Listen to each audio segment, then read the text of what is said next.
Regardless of the heat referees catch for the work they do, from the media, the fans, and yes, sometimes the coaches, Rape says it's no toss-up that he is his own hardest judge. Local musician and friend of Andreu, Aaron Graves, passed away this summer of a brain tumor at 33 years old. So this painting of Graves is more than a mural, it's also a memorial. According to students from Benedict College that are taking place in the protests forming behind me, they aren't even as upset about President Donald Trump as they are the way that the whole situation was handled by Benedict College. Thanks, Leland. I know it's been a bit rainy today, but pretty soon the rain on your mind will be reindeer, as Christmas is right around the corner. Again, the event kicks off in less than 1 hour at 5 p.m., but in the meantime, I'm going to see if I can go get my hands on some hot chocolate to warm up. Reporting live from Devine Street, Natalie Chuck, Carolina News. Back to you guys in the studio. Here at Fort Jackson, men and women are climbing 40-foot towers or going on 10-mile hikes with 35 pounds on their back, all in that famous Columbia heat.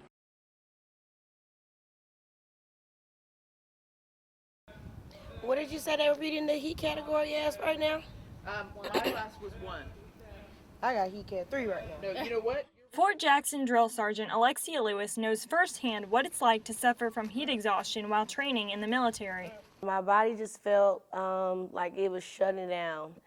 Of course, I felt myself slowing down. I was sweating excessively, and I just had a hard time breathing. Like, it felt like my chest was closing up a bit. And of course I had my battle buddies like, drill sergeant, she can't breathe, she's having trouble breathing. These experiences are growing more and more common as temperatures in South Carolina only continue to rise. On this day, the base's thermometer recorded a high of 105 degrees. And since 2008, heat-related illnesses among active duty members has increased by almost 60%.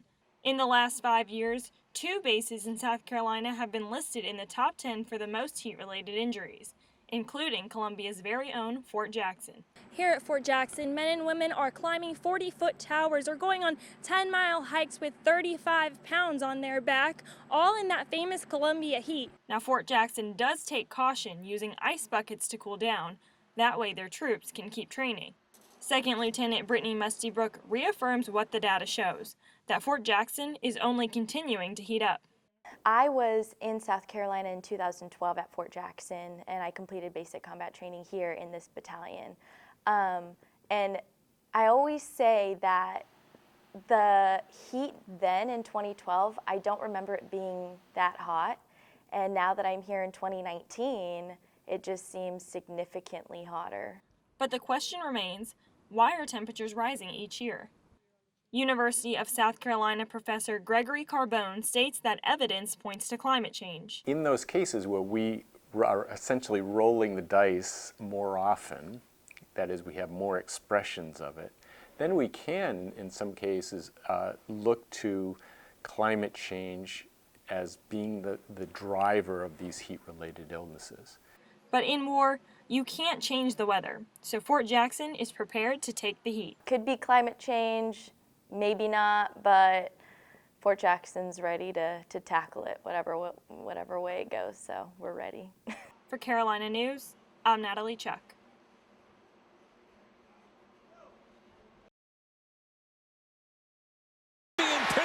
Inside the 40. Every football fan has seen it. A questionable play, And Will Muschamp is beside himself. and an unquestionably angry head coach. This season in particular, refs have caught headlines full of criticism. But Panthers head coach Ron Rivera says backlash against the black and white uniforms is slightly out of line. The thing that everybody has to understand is what they do is very difficult.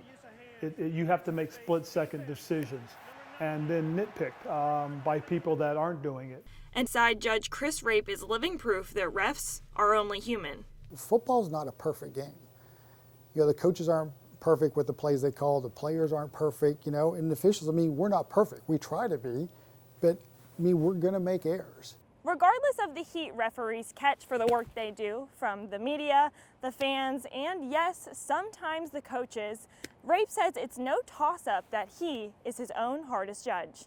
Sometimes it happens, we're like, ooh, you know, I didn't do good on that play, you know, but I'd say a lot of times it's just, well, it's more of a feeling, well, I can do better. You know, and I think because officials are probably our own worst critics. According to Rivera, mistakes and controversy are just the name of the game. It's human nature, it really is. And I've always felt this, you know, from the time I played to now, I've always felt that it's a game played by humans that should be judged and refereed by humans. And Rape values the support from coaches like Rivera more than he does any outside opinions.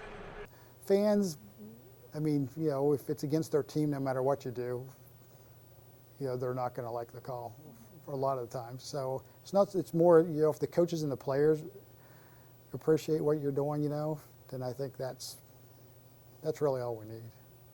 Until they aren't, no harm, no foul. Natalie Chuck, Carolina News. They say a picture is worth 1,000 words, but this painting is worth a lifetime. Artist Lauren Andreu runs her own business painting murals throughout cities in South Carolina. To me, public art in general is something that just like brightens up your day in an unexpected way. But her latest piece that now lives on the side of Hunter Gatherer Brewery holds a special place in Andreu's heart. Local musician and friend of Andreu, Aaron Graves, passed away this summer of a brain tumor at 33 years old. So this painting of Graves is more than a mural, it's also a memorial. The mural was made possible through fundraising and the efforts of mural coordinator Heather Parsons, also a longtime friend of Graves. He officiated my wedding.